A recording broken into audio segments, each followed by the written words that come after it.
Hi, everybody. I'm Amy. And I'm Audrea. This is the right crowd, so grab a cup of coffee or a cup of tea. Maybe a little something on the rocks, and let's get started. As you guys can see, we are all decked out for Christmas season, and Amy definitely wins the hat. I love that hat so much. Now, because this is going to annoy me, I'm going to take it off. But I wanted you guys to see my fun Christmas hat that I've had for like 15 years. I don't even know how long I've had this hat. It's the hat I wear every Christmas. I think it's probably almost had its expiration date coming up. Oh no, it's so cute. And I'm going to take mine off because it wobbles on my head and it's a little bit annoying. So now I just have hat hair for the rest of the video. That's okay. My glasses cover up a multiple of sins. So today we're all dolled up and festive because we are talking how to write and market a Christmas cozy mystery. I think I'm excited about this because I never thought I would be interested in writing a cozy. Because usually when I write, it's people die, but it's not very nice. Ooh. And so, but cozy people die, but it's a nice death. That is one of the things that I have been reading cozies practically my whole life. I started with traditional mysteries that are the Miss Marples and the Agatha Christie's that I got from my grandmother, and then graduated up to the hardcore noir mystery like Sam Spade and some of the other ones that are a little bit gory and much darker. And I decided I like the happy, friendly murders in the cozy mysteries a lot better. They're less stressful. And I'm a Stephen King, Mark Cameron kind of, I went all the yuck. Yeah. Oh, so but as we're getting started, I need to do a little disclaimer. Y'all will notice I'm no longer in the RV. Yay. However, the house is still under construction. So, and the Hubs is doing it. So he's going to try to be quiet. However, there might be some bangs and things, and I have dogs and they might bark.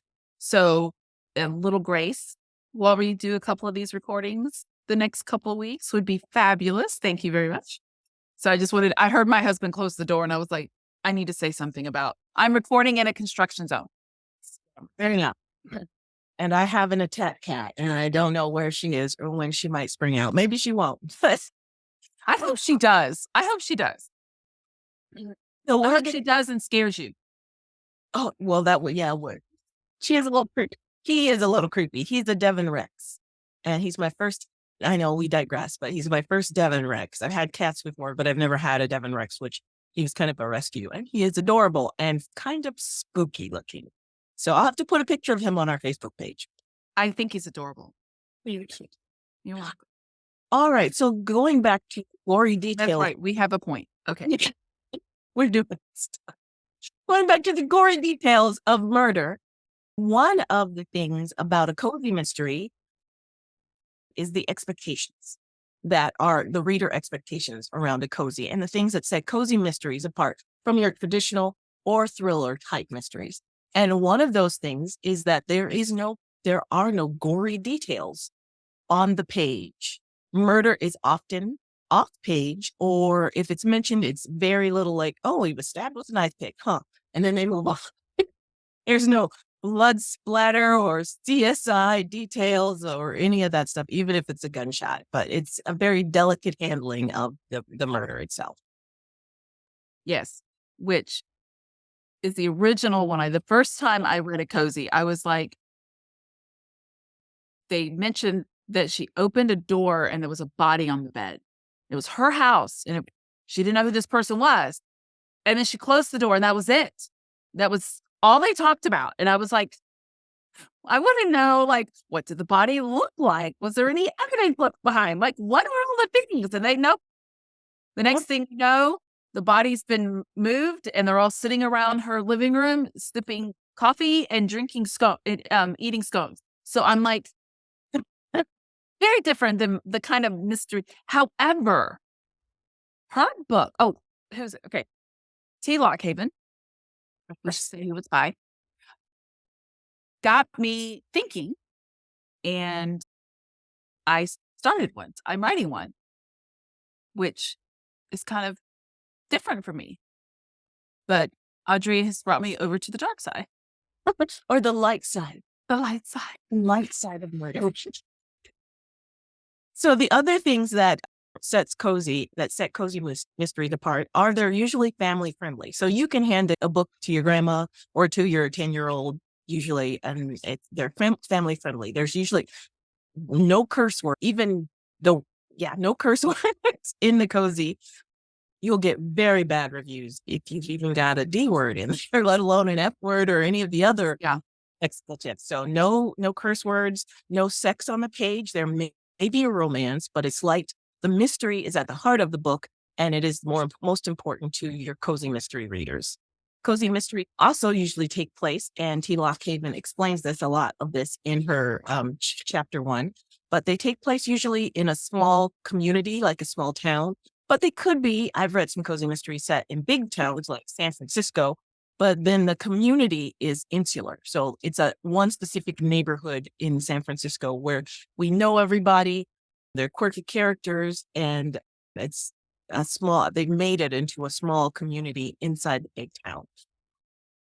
We talked about no gory murders. Murder is, however, very important, and it usually happens in the first chapter, if not by the third chapter. But those are details you can get into when you're writing your mystery. So that's what she talks about in the first chapter. And I really like that she includes what things, let's see if I can do this, what readers don't want from a cozy mystery. Yes. Which I think is really important, because if you are writing to a crowd, a specific thing that people like, there's tropes. All genres have tropes. And when a reader picks up a book for a specific genre, there are certain things that you have promised them just by putting your book in that genre. And there's expectations. If you break those expectations, it's like you're lying to the reader. And you probably will have lost that reader forever, because they're going to be like, but they did this in the book and they weren't supposed to do. That's not what this book was supposed to be. And I don't want to waste my time reading another one just for them to lie to me. So I think it's very important to know not just what the reader wants, but what the reader doesn't want. Exactly. And she does a great job of outlining it. And I said cozy mystery before, but it is what they don't want, or what in a Christmas mystery. Yeah. And the way she lays it out, you can tell that she's looking at she looks at some of the comments that have come in on mysteries. And okay, I'm going to get to what they don't want from a Christmas mystery. The reason for the 4 stars versus 5 had to do with the need for a bit of editing. So they want good editing. Oh, one thing that I know, this cheeses me off. Jesus, oh my gosh, I love that. Mystery, no, there's dialogue is when the main character is a little bit of a nitwit or too stupid to live. Yeah. Most cozy mystery readers do not like that. And in cozy, they can bumble, they can be quirky, but at the end of the day, they have to solve the mystery, and readers want to feel they are well matched with a good detective or someone who has some skills or a superpower, not necessarily paranormal, but like excellent observation skills, or they can deduct like Sherlock Holmes or something like. Well, in a cozy, your main character is usually your amateur sleuth. Oh, yes. So if they're a nitwit, how are they supposed to solve this crime? Exactly. It's not plausible. And in that, speaking of your main character, she takes you through in the first book. She has these really great blank lines. It's not just a workbook. It's mostly blank pages, which I love. She explains what she's asking for, and then she gives you lines to work that out. And so I really like that. It's like brainstorming in the book. So she asks you about setting up your main character. What's their body type? Do they or do they not have facial hair, eye color? How do they speak? Their hobbies and interests? How are they going to grow over the book and over the series? If you're writing a series, these things are important. Relationships. So a lot of great questions that you should be thinking of when you're creating your cozy mystery. A cozy mystery character, your cozy mystery Christmas character or main character. So that's pretty much chapter 1 and a little bit of chapter 2. Did you have anything for those two? Anything else? Well, I did want to say I'm a pantser.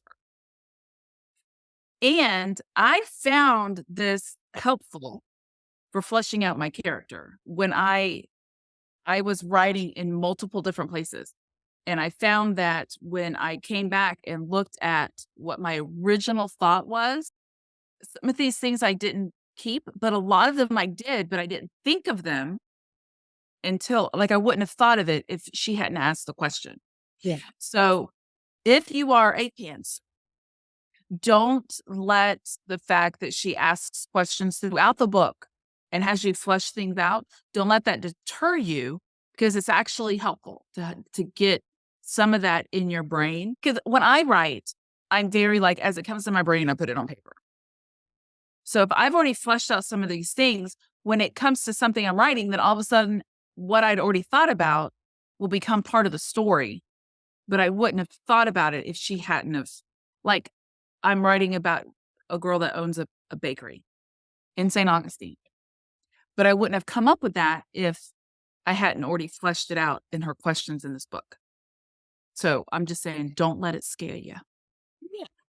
And even if you don't think or put it down all on paper before you write, just like Amy said, it's a good idea if after the end of your first draft or at the end of all of your drafts, you come back and you fill that stuff out so that you remember it in your next book. Because when it comes to the mystery genre or the cozy mystery genre, the series is queen. Yeah. You can sell more books if you've got more books to sell. So you can do a standalone, of course, but if you want to have a career, think series. And if you're thinking series, you don't want your character to have brown eyes in book 1 and violent blue eyes in book 2. And then the eyes are emerald green in book. And what I'll say about that is I actually have a sci-fi that I've been working on. And I wish I had written things down after I wrote them because now I'm going, oh my God, what was that? What was her weapon called? Because it's sci-fi. It's not an actual like real live, it came from my imagination. I'm having to remember. So now I'm having to go back and read what I already wrote so I can write down what I need to remember for the future. So writing down is fabulous. Wait.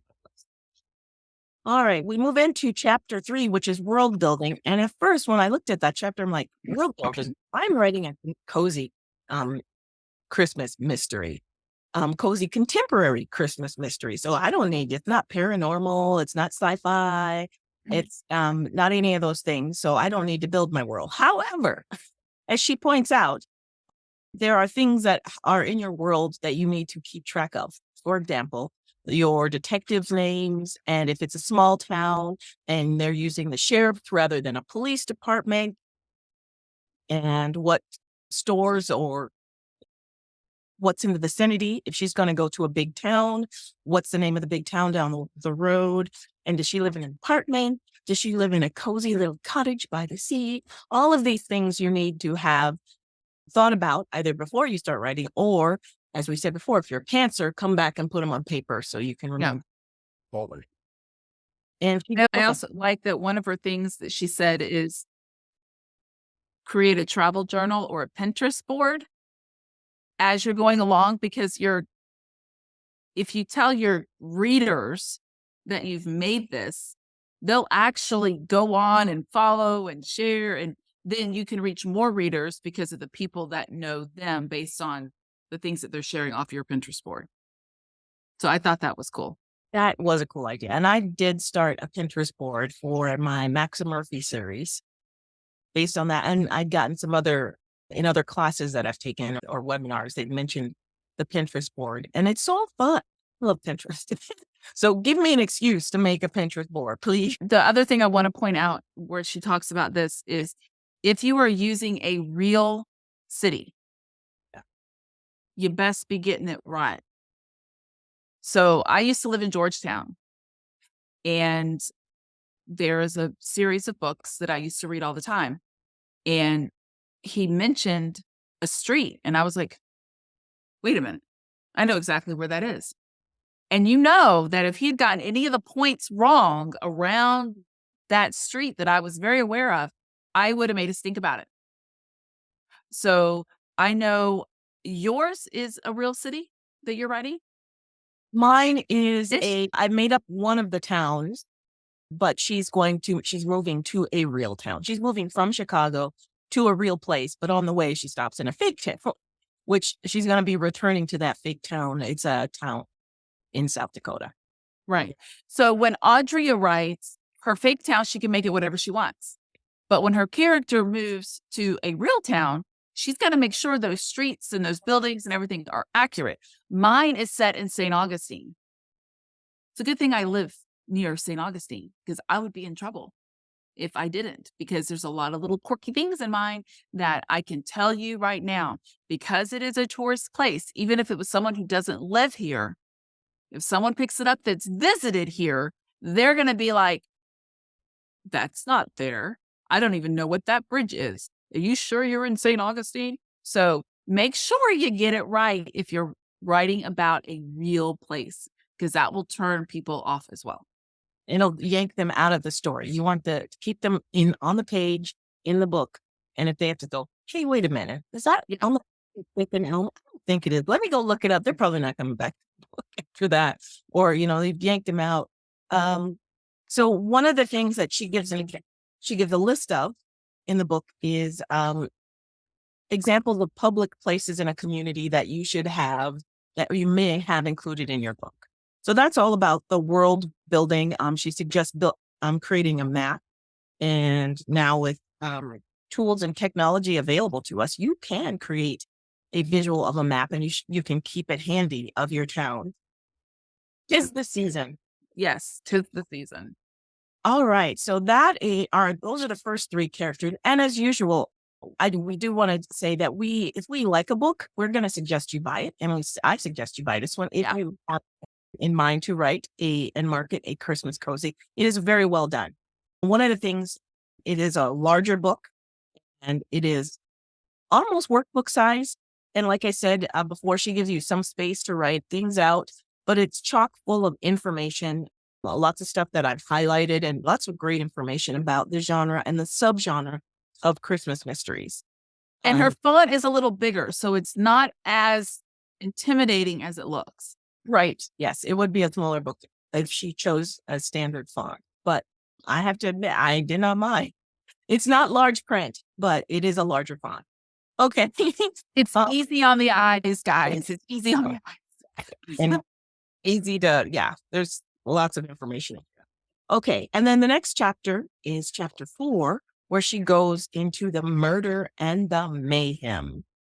And lots of great tips that you're going to want to read about in there. You want to set up the murder.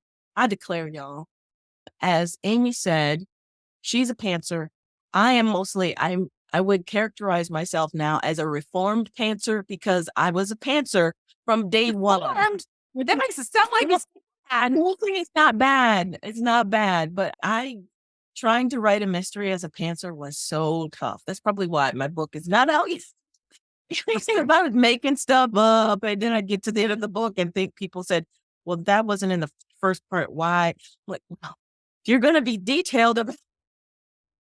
So for my brain, not for you guys, there are lots of best-selling mystery authors who are pantsers. For me, I found keeping track of the clues and the red herrings was easier if I plotted them out a little bit, not a lot. So I do have a dirty word.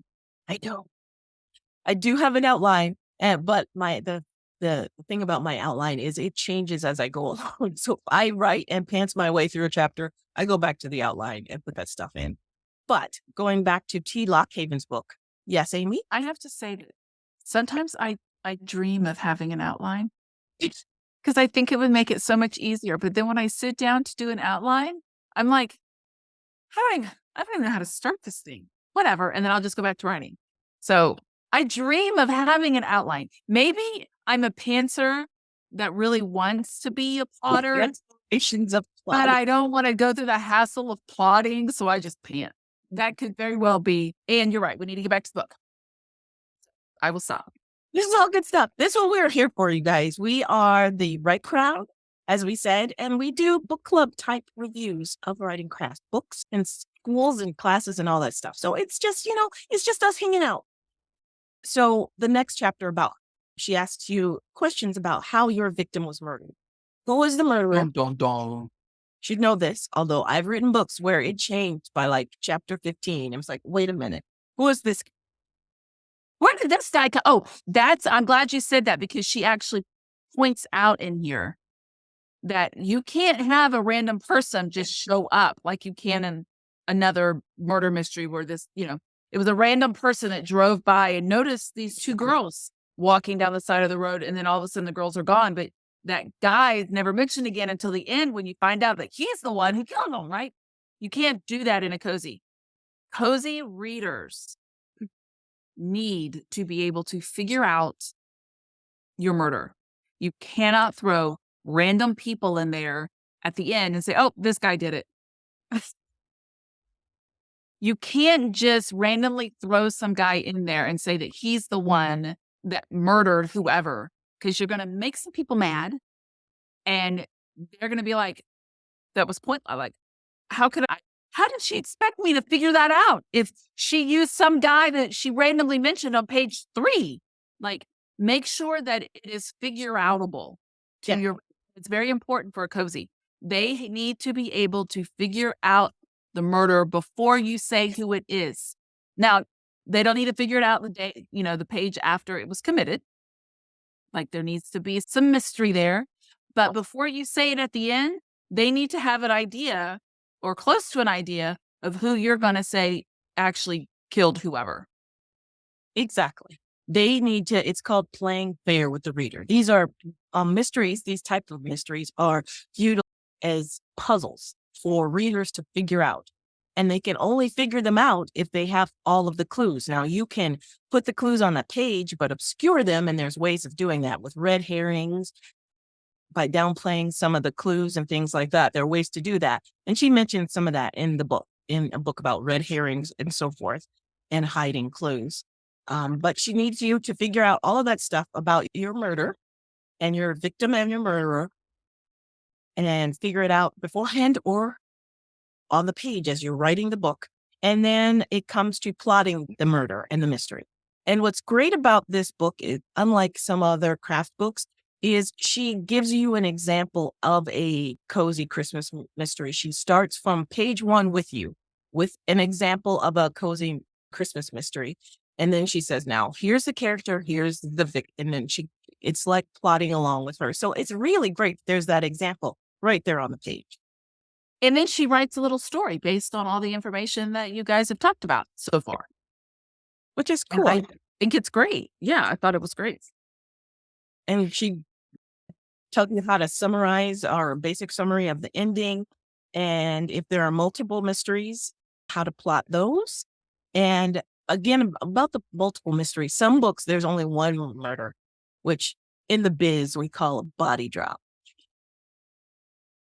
I'm just, pardon my jargon. No, just kidding. It's so funny. A lot of mysteries, you'll find there's a 2 body drop, sometimes 3. But she tells you how to plot those multiple murders in that chapter on murder and me. Yeah. And then she gets into how to create an outline. So she's given you all of the information that you could use if you wanted to make an outline of the characters, the town, the world building, all of that, the murder, the victim, the murderer, how it's done, etc. And then she gives you examples of types of outlines you could use. The chapter by chapter, the detailed. She also mentions the 4-act structure, which is becoming, I think, more popular with some of the mystery authors. And then she gives examples for sprinters and chancers of things that you can do for outlines. So nobody is left out of writing a cozy Christmas mystery. Oh, and something that she mentions a couple of times, it's to make sure you do your research. Yes. So like if poison is your poison, make sure that you have researched that particular poison and what it does. Because you can't say it does one thing if it doesn't actually do what you say it does. So make sure, and she mentions do your research multiple times in the book. So make sure you're doing your research. Yes. And speaking of poisons, there's a reason I have a book up there just about poison and other ways to kill. So what you're saying is Research is important. yes, okay. I guess it's better to have the book than have a Google history of I've got that. 50 ways to kill your partner. So, but luckily, if my laptop was ever found or confiscated, it would also have stuff all about writing and fiction and stuff like that. The good cover story, Audrea. One of my favorite things she wrote in here with the 4-act structure is your book isn't just about how the protagonist solves the murder, but how they navigate through the myriad of obstacles in their way. That makes the story interesting. So I love how she gives you all of the tidbits and tips on how to write, not just a plain Jane, who done it or how done it, but to add layers into your story. And if you are not familiar with the 4-act structure, she outlines it and gives some examples of movies that are written in the 4-act structure format. At the end of that page you just had up, I love that she goes, in a nutshell, here's a cozy mystery. Like, have all of these things in it, and you've got one. And then she's like, let's go to work. And then she takes you through how to do all the things. Yes. Which is one reason why we highly recommend this book. Yeah. T. Lockhaven. And I've read lots, and I have lots of books on how to read or how to write mysteries and cozy mysteries specifically. And we're even going to talk about some classes that I've taken in future episodes. So tune in for those. Moving on though. So that was the outlining section and redesigning. And she also talks about in there your supporting cast. And as a reader of cozy mysteries and mysteries in general, I want to say thank you, because the supporting cast is often why I go back to the book or to this. One example of a cozy mystery series that has been around for ages is the Agatha Raisin series. It started out as books, and now it's on television on the BBC. The characters in Agatha Raisin, the TV show, are vastly different from Agatha Raisin, the books. And I'm over it now. I can watch the show without being. I remember the first time you told me that they were different and you were not over it at the time. I was not over it. I was super bitter. So anyway, I've read probably 20 of the 25 Agatha Raisin books that there are. And I got to the point where I knew exactly how it was going to go. I don't want to hear all about this woman's life and whether or not she can cook meals and use how often she uses her microwave. But then it got to the point where I had some bad days at work, and it was a nice pick-me-up to go. I would look forward to returning to the Cotswolds with Agatha and hearing about her friends and these people in the town. So having fun, interesting, quirky, funny, supporting characters, or just characters people can get to know over the life of the book and the series is important. So think about that too. Yes, I agree. I get off of my soapbox now. It's not the last you'll hear about Agatha Raisin. Oh, are you sure? So in this chapter, she also mentions some of the Act 3 dilemmas. So what she does really well in this book is break down what should be happening in each act. Thank you to all of the writing coaches and authors who do this, because it's not enough to say this is Act 1, this is Act 2, there should be a blah, blah, blah. Describe exactly what should be happening in the chapter. And she gives you an example from a Christmas cozy or one she's writing along with you. So it's really helpful. And some exercises like for this one, for the example that she's given, she asks you questions like, why would Peter kill Walter? Why would Jillian kill Walter? So those are your suspects. Why would the pastor? And who had the strongest motive? So those are things you think about for this story, but then you can apply them to your own story as well. So anything else? There's lots in this chapter. about outlining and thinking about your murder, planning your story and your acts and so forth, narrowing down your suspect list, which is important. And oh my goodness, it's like there's a lot of work going into narrowing down your spots, making sure you have all of the clues on the page and motives and the lies they tell, and then the truth they tell. How many times your character, your protagonist needs to speak to each of those to be able to eliminate them at a certain point in the book. So again, very well done. Yes. Moving to chapter 6, she calls it writing, editing, rewriting, revision, and all that fun stuff. And I disagree. Nay, I say. Not fun stuff? Not fun stuff. The writing is fun. Although I have to admit, I am getting to a point with my current 3 works in progress, and they were part of a series. I'm really one after the other, but where I am getting to a point where I now appreciate editing. But when I first went into editing mode or revision mode, it was painful, y'all. I mean, it is to me, and it's still a little bit painful. You can't get stuck in an editing loop because you will be stuck there forever. It's like a circle. It's like DuPont circle. You can never get out of it. And if you've never been on DuPont circle, don't. Just don't. Take my word for it. Don't. I was thinking of Dante's 7 circles, or is it 8 circles? But I don't. Yes. all right. So now that's the editing. And she talks about ARC readers. She talks about beta readers. And she gives you some quick math in the front about a writing work day, about how many words and how long it would take you if you were plotting or planning a 40,000 word book, and how long it would theoretically take you to write it. And so she gives you a little bit of math on there. And that chapter is pretty short, but she gives you the details that you need. And I think it's short because there's no workbook type thing in it. totally that in there. You should, as Amy said, figure out what works for you, which system, and it is a system. Do you have a writing system? Maybe you have a revision system. What works for you? Then we move on to the cover. The cover is chapter 7 in the book, and she's got some great examples of covers in there, which I kind of wish were in color, but most of those in the Christmas cozy mystery examples, I've read most of those books. That's awesome.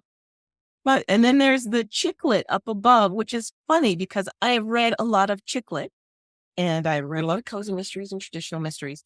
But one thing sets all of the genres apart, and that is when it comes to your cover or the cover style and expectations. And there are certain expectations for covers in cozy mysteries. And one way to see and they change, they trend. Oh my goodness, they trend. They go from, for a while there, it was all photographic type or artistic type covers. And then it moved on to vector or cartoon-like covers. And then they cover with the female, and it's often female protagonists, although there are some cozies with male protagonists. But so it's really important that you do a high quality cover, no matter if you pay someone or if you buy a pre-made cover. There are lots of pre-made cover vendors out there. It's important. Yes. Number 1. They are. I literally, when I'm picking up a new book, I'm not even looking at the title. I'm looking at the cover. And if the cover grabs me, then I will move on to the title. And I don't care how good the book is, because I'll never know. If it's a homemade or icky looking cover, I'll never read. Yep. The cover, right? I'm not picking it up. You will never grab me as a reader. Cover is very important. It's unfortunate, but true. And when it comes to genre books, or as far as I know, any books, readers do judge a book by its cover. You'll see that in a physical bookstore. Readers walk by the books. If a cover jumps out at them, they'll pick it up, they'll thumb through it, they'll read the back blurb. But the ones that they don't pick up, the cover just didn't attract them. And so they moved on. You don't want readers to move on. You want to catch them with a quality genre matching cover. Yeah. And if you're going to use an artist, make sure you choose, no matter how good that artist is, or if they've worked for like Stephen King, you got a line on Stephen King's cover designer. If that cover designer has never done a cozy mystery or Christmas cozy mystery, they're probably, no matter how good they are, they might not be for you because there are specific trends and expectations and covers. Yeah. So choose an artist who's familiar with your genre. Exactly. And I love how she gives instructions for working with a graphic artist.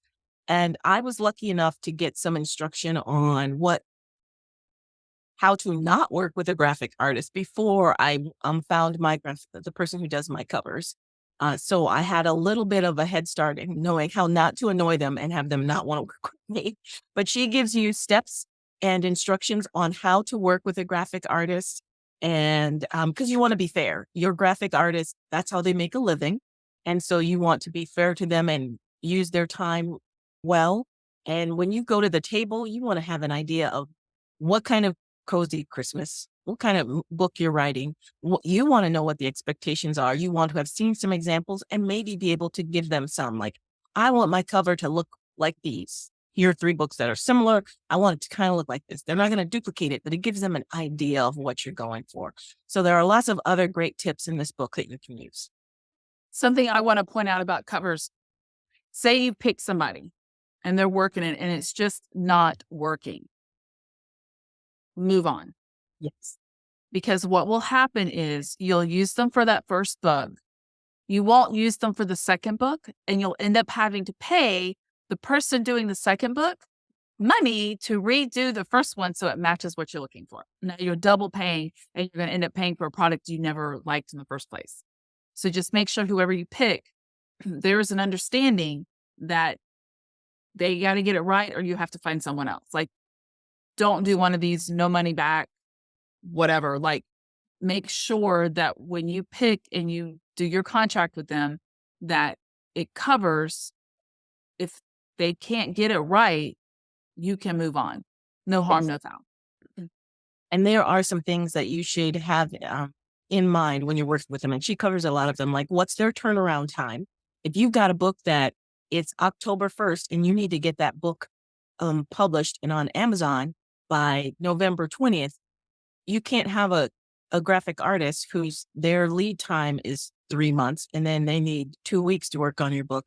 So you want to know that stuff. And you want to look at their portfolio to make sure they've done books similar to yours or books in your genre. They usually have a portfolio. And if you go to some of the Facebook author groups, some people will recommend people or they will advise against people who are not, or companies that are not as good and you might have trouble with. So that's a whole different episode, but she has some really great information about choosing a cover artist and your cover for your book. The last chapter that I'm going to talk about, not the last chapter in the book, is chapter 8. It's all about pseudonyms or pen names or nom de guerre. Or is it nom de plume? It's all of those things. Nom de plume sounds better because plume is pen, but she talks about pseudonyms, otherwise known as pen names. And when and why you should use one. She gives you an example of one, like Mark Twain was also Samuel Clemens, and Dr. Seuss's real name, and so forth. And that you should do your research. Don't just pick a name out of the air and say, that sounds like a great name for a cozy mystery author. And then don't look it up on Google or Amazon and you find out it's the exact same name as somebody else who writes in that genre. Or maybe worse, even never use the name of someone else who writes in that genre. I mean, if it's your name, that's a different thing. But if you're making up a name, don't do that. That's not cool. But if it's the name of someone who writes horror or naughty books, you don't want people getting your books confused with theirs. So make sure you do your research. I mean, maybe you do. I mean, I guess it just depends. So that is part 1 of how to write a Christmas cozy mystery. Did I get it right? How to write and market a Christmas cozy mystery. That's part 1. We have the rest of the book or the back half to talk about. We're going to come back, which is the marketing part. And come back with that episode. So tune in and watch that one too. More good stuff to come. Don't forget to like and subscribe. Yeah, do that. We always forget to say that part. You always forget to say that. Okay, bye.